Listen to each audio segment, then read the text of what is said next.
सबका GS person पे स्वागत करता हूँ। चलिए आज हम लोग इकोनॉमिक्स का एक बढ़िया टॉपिक पढ़ते हैं। ये हम लोगों का मॉनेटरी पॉलिसी ऑफ इंडिया यानी भारत की मौद्रिक नीति।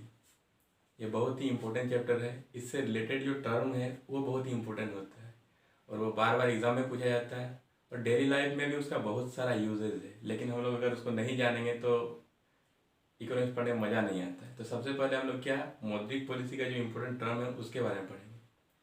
तो चलिए सबसे पहले हम लोग समझ लेते हैं कि जो ये मौद्रिक यानी हम लोग का जो मॉनेटरी पॉलिसी है तो ये इकोनॉमिक्स का पार्ट है। तो इकोनॉमिक्स के बारे में थोड़ा बहुत हम लोग जान लेते हैं।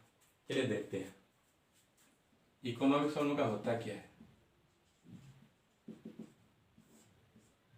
इसको हम लोग बोलते हैं अर्थशास्त्र।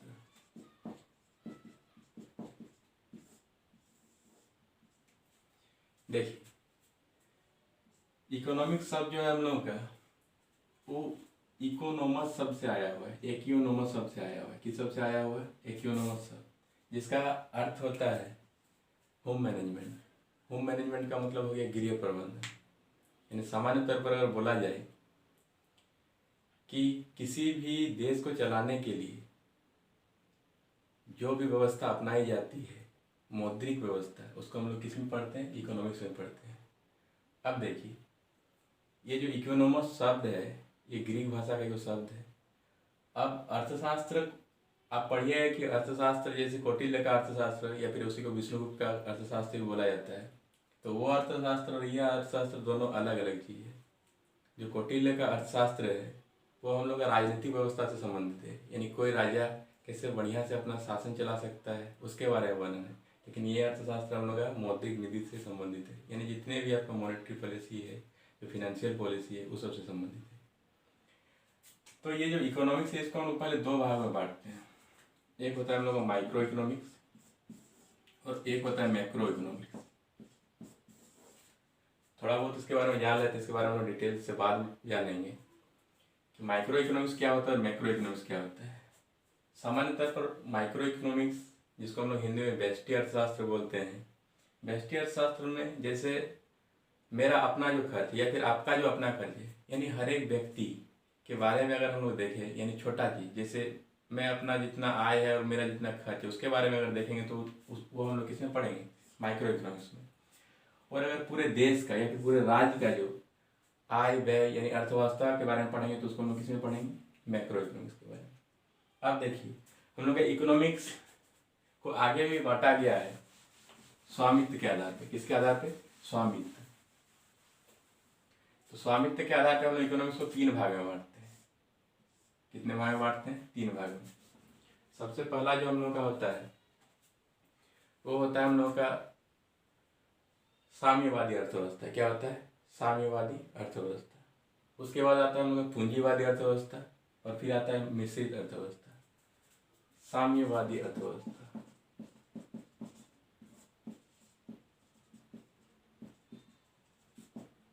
फिर आता है हम लोग का पूंजीवादी अर्थव्यवस्था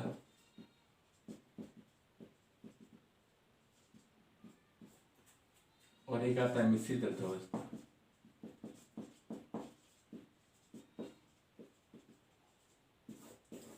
चलिए थोड़ा बहुत इन लोगों के बारे में जान लेते हैं। नेक्स्ट वीडियो में इसके बारे में हम डिटेल्स से पढ़ेंगे। साम्यवादी अर्थव्यवस्था किसको बोला जाता है? अगर किसी देश में जो भी चीज़ बन रहा है यानी उत्पादित हो रहा है उसका नियंत्रण अगर सरकार के पास है, उसका नियंत्रण किसके पास है? सरकार। यानी उसको अगर रेगुलेट सरकार कर रही है तो आता है मतलब साम्यवादी अर्थव्यवस्था में। यानी साम्यवादी अर्थव्यवस्था में आपका आम जो पब्लिक सेक्टर है, पब्लिक सेक्टर बोल के कोई चीज़ नहीं होता है। यानी जितना भी होता है वो क्या होता है? आपका गवर्नमेंट सेक्टर में आता है। पूंजीवादी अर्थव्यवस्था जैसे उसका बोलता है, पूंजीवादी अर्थव्यवस्था में यानी प्राइवेट सेक्टर क्या करता है? डोमिनेंट के रूप में उपस्थित रहता है। यानी जो भी काम करता है ज़्यादातर प्राइवेट सेक्टर में ही होता है। और मिश्रित अर्थव्यवस्था जहाँ दोनों अर्थव्यवस्था पाई जाती है, साम्यवादी अर्थव्यवस्था तथा पूंजीवादी अर्थव्यवस्था। अगर कहा जाए कि हम लोग भारत का अर्थव्यवस्था कैसा अर्थव्यवस्था है तो भारत में जो हम लोग का अर्थव्यवस्था है वो मिश्रित अर्थव्यवस्था है। साम्यवादी अर्थव्यवस्था रूस है और चीन है, जबकि पूंजीवादी अर्थव्यवस्था अमेरिका है। इसके बारे में हम लोग विस्तृत जानकारी लेंगे नेक्स्ट वीडियो में। अभी इतना ही जानते हैं। अब देखिए आशा करते हैं कि इकोनॉमिक्स के बारे में जो थोड़ा वो जानकारी है इसके बारे में आपको इतना समझ आ गया होगा। अब देखिए,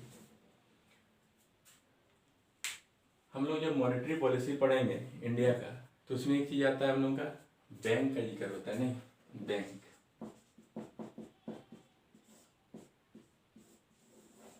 असल में ये बैंक होता क्या है? तो सामान्य भाषा में अगर कहा जाए तो जो आम जनताओं का जमा को सुरक्षित रखता है और जरूरतमंदों को जो लोन प्रोवाइड करता है, उसको हम क्या बोलते हैं? बैंक बोलते हैं। बैंक का आप अगर सामान्य कार्य देखिएगा तो क्या करता है, आम जनता जो भी वहाँ पैसा अपना जमा करते हैं उसको सुरक्षित रखता है, उसके बदले उसको क्या, आम जनता को कुछ ब्याज दिया जाता है। और जो ज़रूरतमंद है, जिसको अपना नया कुछ करने के लिए, उद्योग वगैरह चलाने के लिए पैसा का ज़रूरत होता है, अगर तत्काल उसके पास पैसा नहीं है तो बैंक के पास क्या लेता है? लोन लेता है, और उसके बदले उसको इंटरेस्ट चुकाना पड़ता है, यानी ब्याज देना पड़ता है। यानी बैंक का सामान्य कार्य ये होता है। अब देखिए, हम लोग जब मॉनेटरी पॉलिसी पढ़ रहे हैं तो मॉनेटरी पॉलिसी में जो हम लोग का सेंट्रल पॉइंट पे जो है वो है आरबीआई। क्या है? आरबीआई। नहीं, अगर मॉनेटरी पॉलिसी का कोई अगर सेंट्रल अगर केंद्र बिंदु है तो क्या है हम लोग का? आरबीआई। इसी के आसपास सारी नीतियाँ क्या होती है ना, घूमती है। अब आरबीआई यानी रिजर्व बैंक ऑफ इंडिया। क्या है? Reserve bank of India. इसका स्थापना कब हुआ था? 1 अप्रैल 1935 में। आरबीआई का स्थापना पूछा जाता है अक्सर एग्जाम में, कब हुआ था? 1 अप्रैल 1935 में। तब ये हम लोग का केंद्रीय बैंक नहीं था, इसका केंद्रीकरण किया गया, सेंट्रलाइजेशन किया गया, नहीं नेशनलाइजेशन किया गया पहली बार। कब? 1949 में, 1949 में। तो चलिए हम लोग समझते हैं कि आरबीआई का मौद्रिक नीति में क्या रोल है। तो सबसे पहले हम लोग समझ लेते हैं कि हम लोग का मौद्रिक नीति होता क्या है। नहीं, एक मन में क्वेश्चन आता होगा कि मौद्रिक नीति है क्या। तो देखिए, सिंपल चीज है कि बाजार में मूल्य का नियंत्रण यानी पैसे का नियंत्रण को ही क्या कहा जाता है? मौद्रिक नीति कहा जाता है। यानी जब बाजार में ज़्यादा पैसा हो जाए तो आमतौर पर भी आपको समझाएंगे कैसे महंगाई बढ़ जाता है, और जब पैसा की कमी हो जाए तो जो डिमांड घट जाता है तो महंगाई भी घट जाती है। तो उसको कंट्रोल करने के लिए हम लोग क्या आता है ना, मौद्रिक नीति यानी मॉनेटरी पॉलिसी आता है। यानी मौद्रिक नीति क्या है? पैसा में नियंत्रण करना। नहीं, पैसा यानी मुद्रा में नियंत्रण करना। तो मुद्रा में नियंत्रण कैसे किया जाता है? तो इसके लिए जो हम लोग का आरबीआई, जो भी देश है उसका जो सेंट्रल बैंक होता है, हर एक देश का क्या होता है? एक सेंट्रल बैंक होता है। Central bank, every nation has a central bank. जैसे हम लोग का भारत का सेंट्रल बैंक क्या है? आरबीआई। केंद्रीय बैंक क्या है? आरबीआई। यानी ये सभी बैंकों का क्या है? बैंक है। इसको क्या बोलता है? Banker of bank. नहीं, यानी ये सभी जो बैंक है उसको क्या करता है ना, नियंत्रित करता है।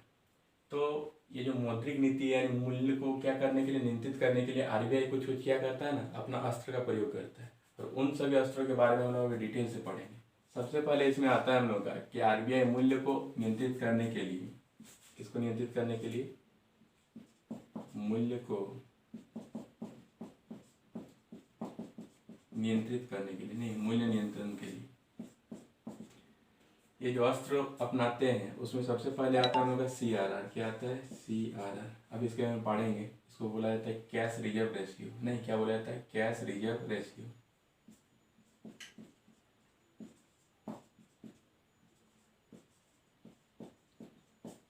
हिंदी में बोला जाता है नकद आरक्षित अनुपात। अब देखिए, इसके बाद आता है हम लोग का SLR। क्या आता है? SLR। इसको बोला जाता है स्टैट्यूटरी लिक्विडिटी रेशियो। इसके बारे में पढ़ेंगे अभी डिटेल्स में, अभी देख लेते हैं क्या क्या है। फिर आता है रेपो रेट। क्या आता है? Repo rate. फिर आता है reverse repo rate. Reverse repo rate. तो जो आरबीआई है वो यानी मॉनेटरी पॉलिसी के लिए यानी मूल्य नियंत्रण के लिए निम्न क्या है अस्त्र का उपयोग करता है। उसमें सबसे पहले क्या आता है हम लोग का? CRR आता है, SLR आता है, फिर रेपो रेट आता है, फिर रिवर्स रेपो रेट आता है। अब CRR, SLR, repo rate, reverse repo rate को समझने से पहले हम लोगों को एक चीज समझना होगा, और वो है हम लोग का क्या? इन्फ्लेशन क्या है? इन्फ्लेशन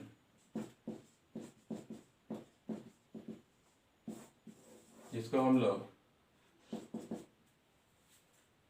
हिंदी में बोलते हैं मुद्रास्फीति। क्या बोलते हैं? मुद्रास्फीति।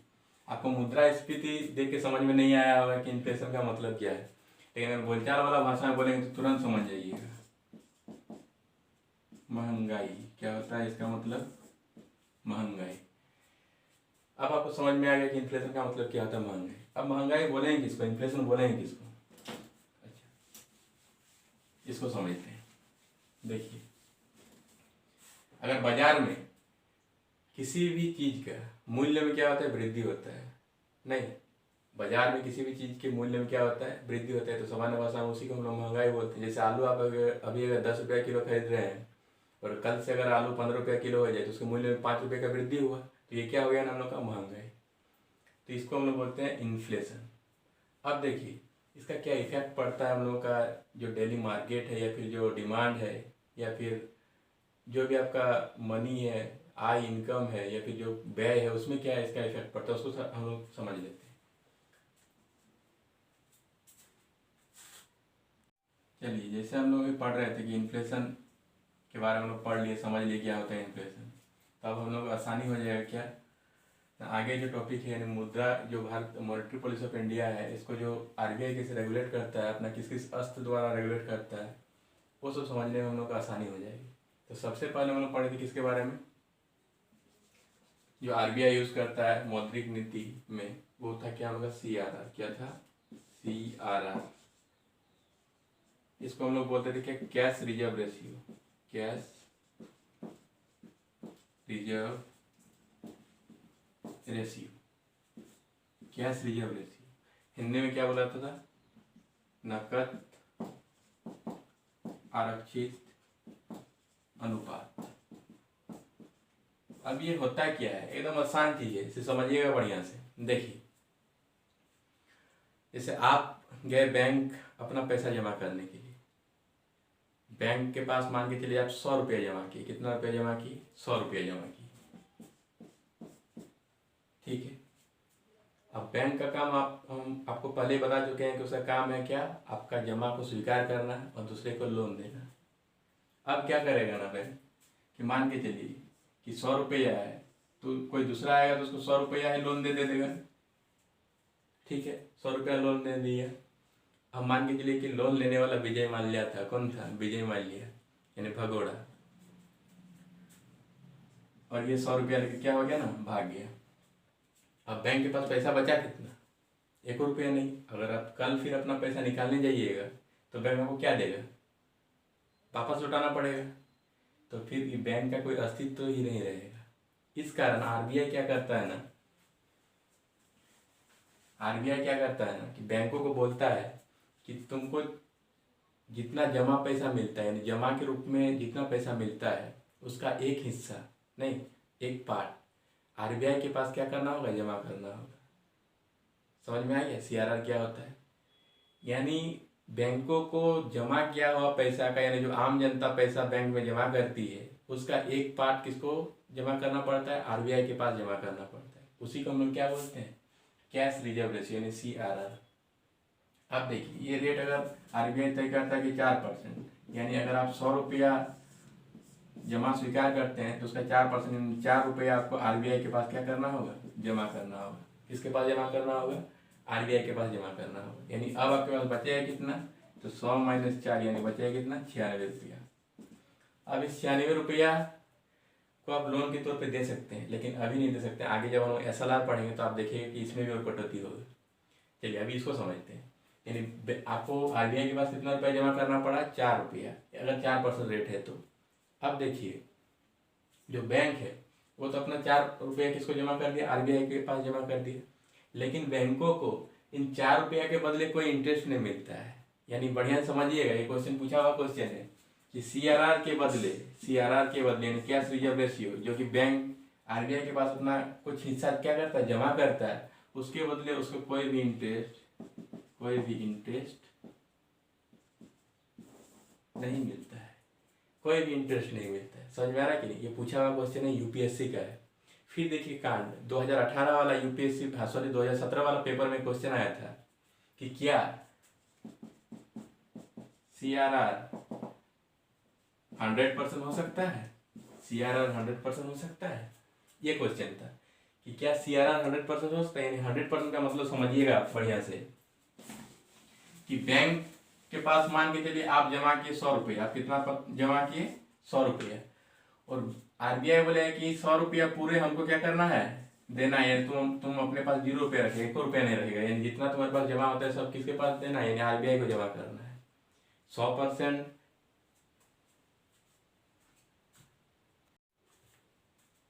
हाँ, तो बैंक आरबीआई क्या बोलते हैं कि तुम अपने पास 1 टका पैसा नहीं रहेगा। तो आप सोचिए कि ससुराई कैसे हो जाएगा कि बैंक अपने पास 1 टका पैसा नहीं रखेगा, ये क्या संभव है? तो हाँ, ये जनरल केस में संभव नहीं है, आपका सामान्य स्थिति में ये संभव नहीं है, लेकिन ये हुआ था। कब? देखिए बढ़िया से, आप लोगों को याद है 8 नवंबर की रात 8 बजे, नहीं, मोदी जी ने घोषणा किया था। क्या घोषणा किया था?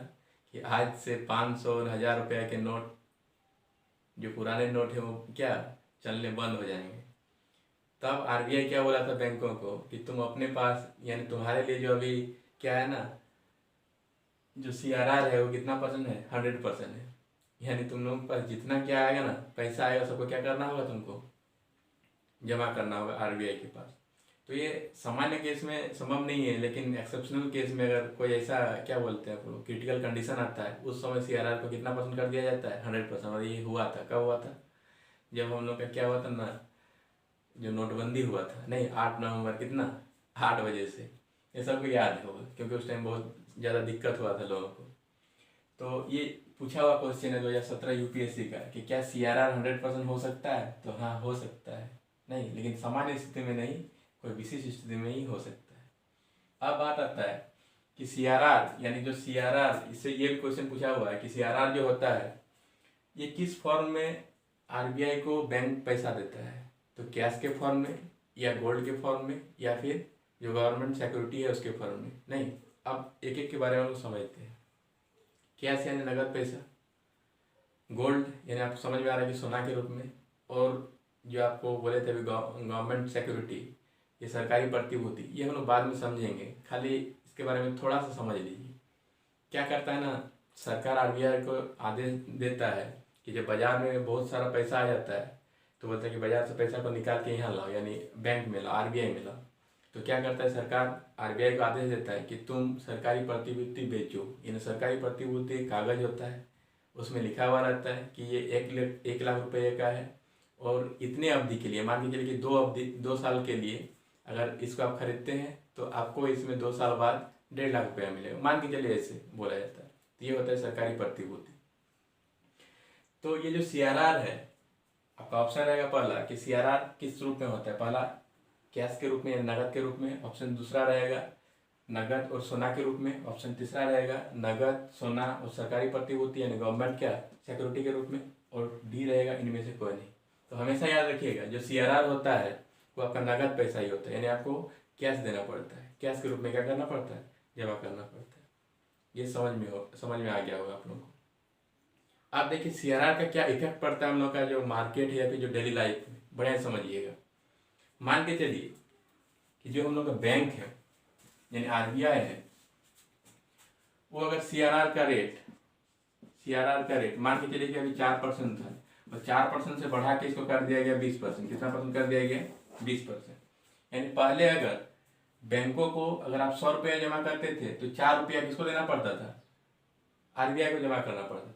लेकिन अभी कितना रुपया ज़्यादा, यानी कितना रुपया जमा करना पड़ रहा है? 20 रुपया। अगर आप 100 रुपया देते हैं बैंक में जाके जमा करते हैं तो उसमें से 20 रुपया उसको किसको देना पड़ता है? आरबीआई को जमा करना पड़ता है। तो यानी अब बैंकों के पास बचेगा कितना? पहले 96 रुपया बच रहा था, अब कितना रुपया बचेगा? 80 रुपया। तो देखिए अभी तो कम बच रहा है पैसा। तो बैंकों के पास जब पैसा कम बचेगा तो ये आदमी को लोन भी तो कम दे पाएगा। तो जब आदमी कम लोन, यानी आदमी को जब लोन कम मिलेगा, तो मान के चलिए कोई आदमी उद्योग चला रहा था, पहले उसको ज़्यादा लोन मिल जा रहा था तो उस पैसे से ज़्यादा उत्पादन कर रहा था, प्रोडक्शन ज़्यादा हो रहा था। लेकिन अब उसको अगर लोन कम मिलेगा तो प्रोडक्शन भी क्या हो जाएगा? उसका कम हो जाएगा।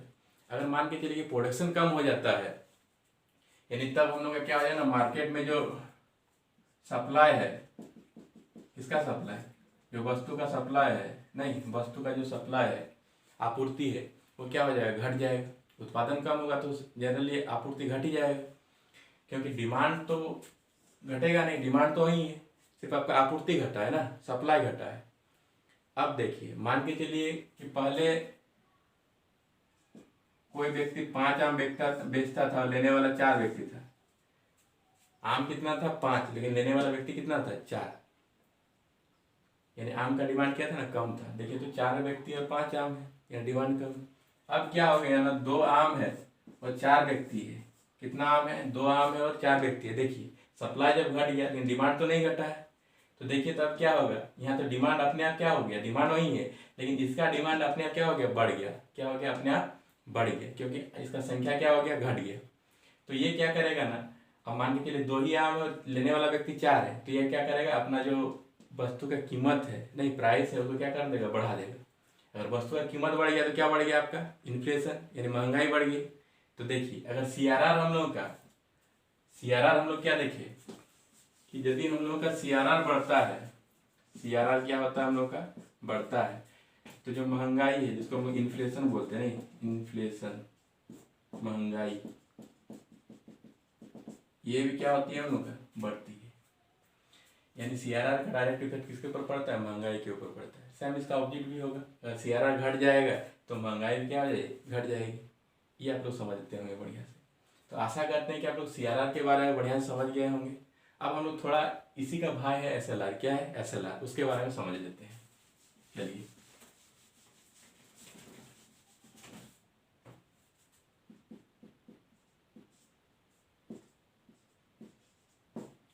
इसको बोला जाता है स्टैच्यूरिटी,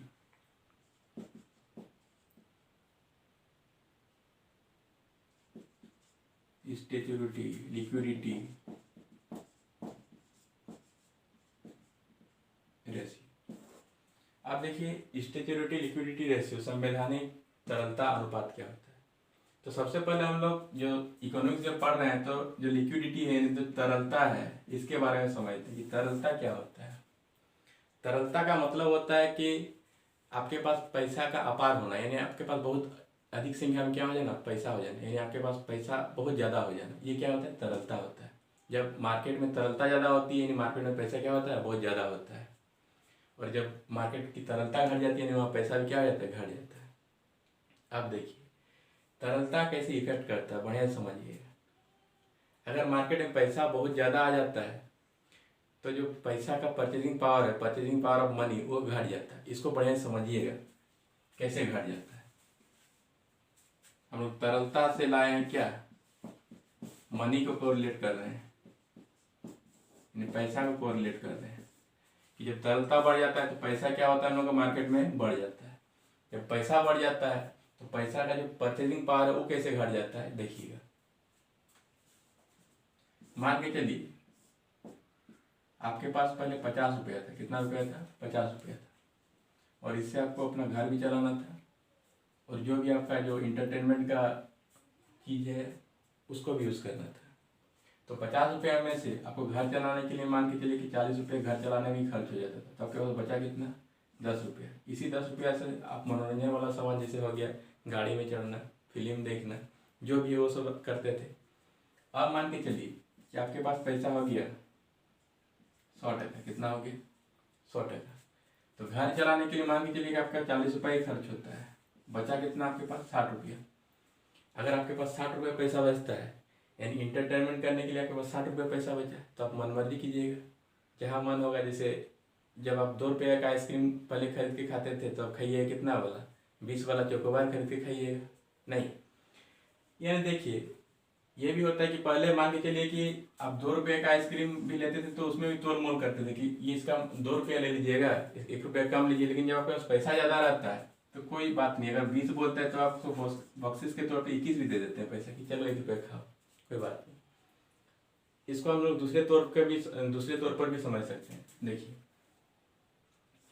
कि जब तरलता बढ़ जाएगी तो आदमी के पास पैसा क्या हो जाएगा, बहुत ज़्यादा बढ़ जाएगा। तो जब पैसा बढ़ जाए तो उसके पास कोई दिक्कतें नहीं है, कोई भी सामान वो आसानी से खरीदेगा।